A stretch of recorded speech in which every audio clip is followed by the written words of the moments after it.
Di podcast Beli sebagai baru ngerekam tuh sialan. Fuck. Ulang ya? Ya. Jadi gimana bro? Selamat datang di podcast Beli. Selamat datang di podcast Beli Season 4. Season 4. Jadi aku masuknya tadi di season 3,5. Kayak pernah aku dengerin kata-kata itu. Nah, kita perkenalan dulu ya, karena kan ini baru masuk YouTube. Baru kelihatan mukanya nih. Halo. Dan berbeda dengan episode sebelumnya nih. Halo. Kalau di YouTube. Jadi kenalin, aku adalah member baru. Member baru. Dari KT itu pakai member tuh. Dari podcast Beli. Namaku Gus Hendra, dari Denpasar, lahir dan tinggal di Denpasar. Jadi kayak background manusia biasa aja.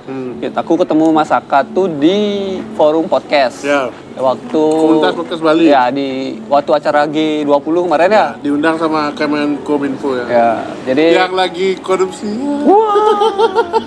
Dan kebetulan teman-temanku ikut di forum tuh. Jadi aku diajak ngumpul bareng, ketemu Mas Aka, ngobrol-ngobrol, diajak lah untuk bergabung untuk ramean lah.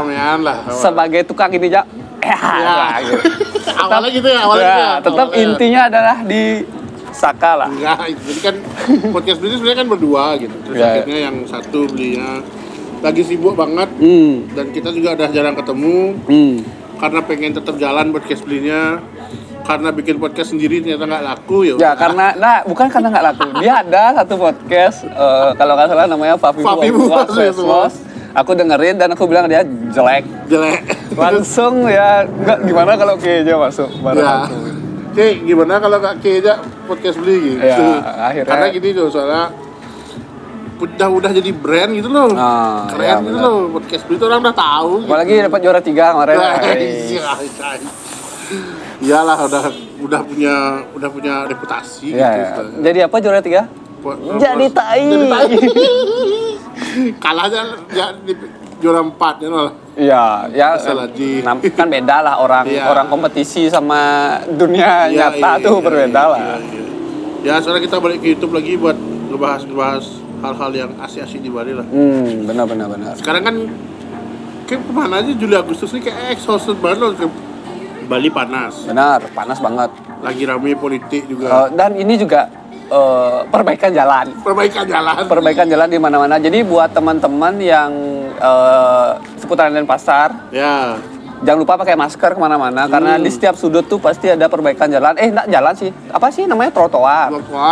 Jadi disiapin aja biar nggak kena debu-debu gitu loh. Peningkatan jalan juga tuh, jalan nangka. Jalan nangka akhirnya dibenerin, tapi baru setengah. Baru di bagian lajur kanan aja. Namanya bertahap. Ya. Tapi pertanyaannya kenapa selalu di akhir tahun ya, dan di akhir masa pemerintahan ya? Kalau sekarang ini kan menjadi pertanyaan karena kayaknya buru-buru banget sih. Iya, itu loh. Kenapa nggak dari dulu gitu loh, pelan-pelan. Sekarang misalnya kayak di dinangka dulu deh gitu. Dinangka dulu, nangka selesai, pindah ke yang lain. Jadi kan nggak barengan gitu loh. Di Nangka ada, di Gatsu ada, di sini ada. Jadi kayak macet. Nah, kan gini sebenarnya kan awal-awal tuh pembangunan yang ada manfaatnya keberlanjutan dulu. Kayak bangun gedung. Gitu.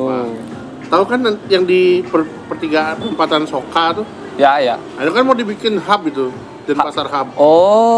Yang ada warung Jepang tuh loh. Di Suci itu ya? Suci itu ya, mau dibikin pasar kayaknya, jadi pasar. Mau dibikin jadi hub gitu loh, jadi kayak pasar Santa gitu loh. Aku tahu sih, karena aku yang bikin artikelnya. Jadi yang bikin yang biar kelihatan dulu nih. Sekarang jalannya, karena kan sebenarnya kemarin itu jalan Nangka itu jalan provinsi gitu loh. Nangka itu punya provinsi. Pokoknya jalan Nangka itu adalah jalan yang rusak dari ujung ke ujung gitu. Jadi sangat terkenal banget lah di Denpasar. Akhirnya ya karena Denpasar, karena yang di atas sudah sudah turun tahta nih, sekalian lah gitu. Ya, benar-benar. Apakah itu termasuk gini nggak sih? Maksudnya kayak pola kerja tiap generasi gitu loh. Jadi kan dibuat sih. Maksudnya kan sekarang yang megang pemerintahan tuh kan rata-rata generation gap-nya tuh kelihatan banget daripada angkatannya kita gitu loh. Anggap dah, aku nggak tahu riset pastinya ya, maksudnya kayak Gen X itu dari tahun berapa sampai tahun berapa, Gen Y dari tahun berapa sampai berapa, Gen Z dari tahun berapa sampai tahun berapa gitu. kita gini aja bilangnya kayak 10 tahun di atas kita sama 10 tahun di bawah kita gitu. Nah, jadi bapak-bapak yang sedang memimpin kita ini kan 10 tahun di atas kita lah, bahkan 10 tahun lebih lah di atas kita. Jadi pola kerjanya tuh memang kayak gitu loh kayaknya ya. Maksudnya kalau kita lihat dari siapa ya, dari bapakku deh. Ya, anggaplah boomernya. Bapakku lah. Bapakku kan gitu juga cara kerjanya. Gimana caranya? Mungkin nggak semua orang kayak gitu. Cuma kalau aku bilang bapakku, dia tuh gimana caranya biar melakukan sesuatu biar dilihat sama orang dulu.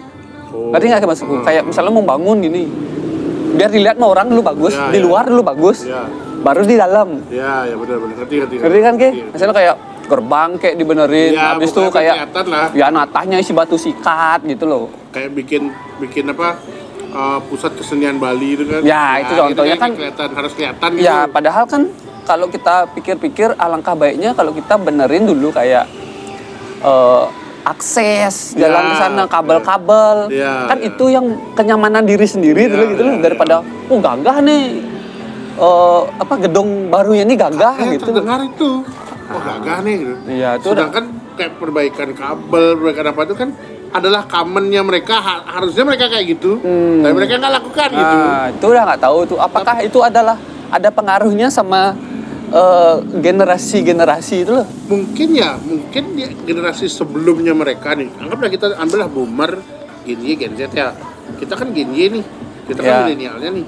Yang di atasnya masih boomer nih, masih 60-50-an lah. Lalu setelah mereka sekarang kan mereka lagi di atas nih. Nah, mereka melakukan kegiatan tuh ya biar kelihatan. Termasuk juga dengan apa yang Ki bilang tentang bapakmu lah. Kalau bapakku sih kayaknya ya juga ya, tapi nggak tahu sih, nggak pernah dalam kita. Intinya kelihatan gitu. Nah, beda dengan kita tuh kayaknya kita belajar dari yang di atas, ngerti nggak? Benar. Kayaknya ini kayaknya nggak gitu deh harusnya. Ya. Terus turunlah ke bawah, mungkin Gen Z menilai apa yang kita lakukan juga ada salahnya. Pasti. Kan? Makanya aku bisa bilang kayak tiap generasi itu masih pasti menyalahkan generasi sebelumnya. Iya pasti ya. Ada yang mencari kesalahan. Dan generasi setelahnya. Dan kita merasa kita adalah yang paling benar gitu loh. Padahal kalau misalkan disinergikan tuh bagus loh. Bagus sekali. Misalkan yang boomer sekarang tuh udah banyak membangun nih. Ntar pas milenialnya mimpin nih, yang kelahiran tahun 86, itu kan mulai 86 kalau nggak salah tuh. Generasi milenial tuh udah jadi pemimpin. Mereka tuh pembangunan tuh mereka lebih ke yang kayak arah ekonomi lah, atau enggak perbaikan apa saluran-saluran.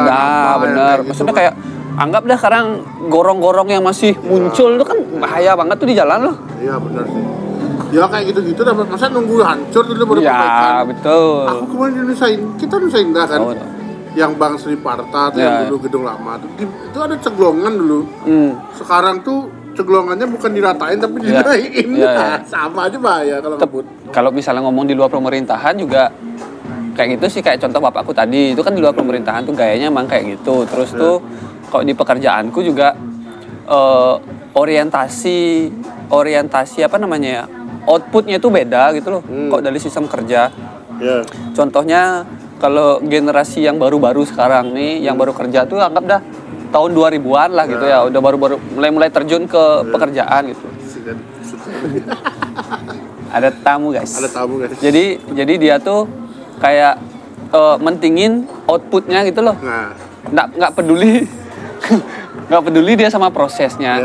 Misalnya kayak aku mau bikin kopi nih gitu, aku nggak mau tahu gimana caranya.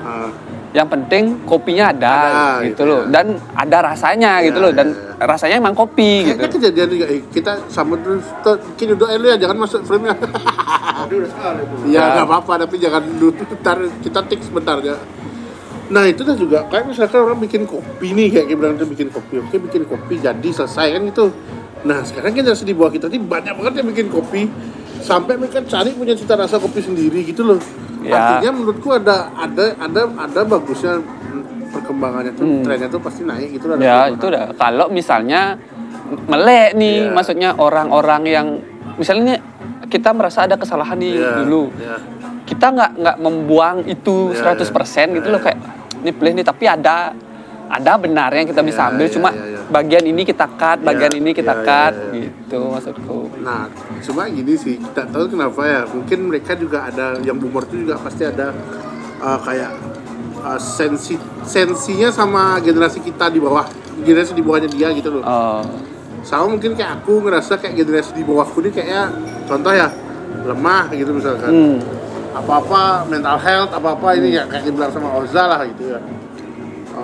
Gen Z tuh kayak mental health lah segala macam, kayak apa kok lemah banget sih gitu, sering ketipu lah secara sosial media dan segala macam tuh kayak. Menurutku ada beberapa tren yang naik, tapi ada beberapa yang turun gitu. Saya contoh kayak mungkin dari mereka yang bangun gedung, kita bangun, misalnya bangun masyarakatnya atau ekonomi atau apa, mereka tuh mau ngapain sih besok tuh gitu, kayak gitu, kayak nggak kelihatan gitu. Sedangkan kita tuh yang gen milenial tuh ya sangat kritis terhadap hal-hal yang substansial lah, kayak misalkan wah ekonomi kayak pembangunan kita kritik, ngapain sih bangun terus apa segala macam, padahal emang ada manfaatnya. Sedangkan gen Z tuh kayak yang gemuk lo, body shaming gitu, gitu-gitu lah, lebih ke bapernya lebih 2 kali lipat dibanding kita gitu loh. Tapi masalah etos kerja, bukan etos kerja ya, maksudnya kayak apa sih? Kayak kita 8 jam ya 8 jam. Itu yang keren menurutku dari. Ya, Gen Z-nya ya. Misalnya itu nggak mau menolak ini ya. Dia berani untuk speak up gitu loh. Beda kayak misalnya kayak aku nih di kantor. Besok kerjain ini ya, Padahal bukan job deskku. Jadi aku kayak ya gitu. Marah aku di belakang, saya kena ecang kan orang nama gaya. Bedanya mereka berani bicara. Ya, itu bagusnya. Dan dia emang kita bilang aware lah. Aware sama yang gitu-gitu. Jadi kayak aku sekarang cuti gitu. Ya udah cuti aja, aku nggak usah kayak ganggu aku, namanya juga cuti gitu loh. Kalau kita kan kok cuti, kelihatan dari gini masih kita masih kita ladeni ya. Ya, kayak sungkannya tuh terlalu berlebihan sih. Dan di atas kita pun gitu sampai lain ke kantor gitu. Kantor. Kalau aku udah ogah gitu loh, udah bukan budaya kita nih. Kayak gitu. Budaya mecek manggis itu masih tertanam. Mecek manggis itu gimana Mas? Coba. Mecek manggis itu kayak gini. Mungkin sekarang kita ke sana ya. Jadi tangannya tuh kayak gini loh. Ini manggis nih. Buka manggis ini ya. Buka manggis ya. Dipecik gitu, ditekan manggisnya gitu. Jadi kayak gitu. Ya, benar sih. Itu sih menurutku generasi kayak gitu tuh benar sih. Susah kayak kalau kita. Kalau aku udah nolak loh. Contohnya aku kayaknya kan birokrasi ya. Cuma di kantor tuh ada beberapa yang kayak yang pada weekend gitu. Beruntung aku punya bos yang santai nih, weekend itu pokoknya mereka nggak pernah ganggu lah bos itu. Ada yang di ruangan lain gitu misalnya kayak yang dikejar sama bosnya sampai weekend segala macam ya.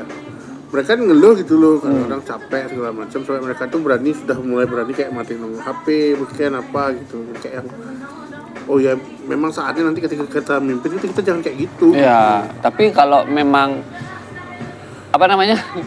kan kadang juga budaya itu kan diturunkan ya gitu. Jadi karena kita udah kebiasaan kayak gitu dan balik lagi ke mentalnya kita yang nggak mau berubah, kita bisa aja sama kayak generasi yang sebelumnya gitu loh. Tapi mental yang turun dari generasi sebelumnya tuh aku kira ada di beberapa titik aja sih. Kayak misalkan contoh kayak misalnya di industri atau perusahaan ya, menurutku udah mulai berkurang tuh. Turun. Ada satu yang pasti bakal turun dan nggak akan berubah menurutku ya. Itu apa? Politik. Ya itu dah. Politik yang justru menggitukan semuanya, itu yang justru nggak mau. Kan sama-sama aja gitu. Kayak misalnya anaknya ini kita lihat ya, generasi Z kita udah mulai masuk di foto-foto caleg nih. Udah Z udah. Aku ada satu nih, aku udah generasi Z tuh. Masih 2-3 umurnya. Udah berani caleg. Siapa tuh?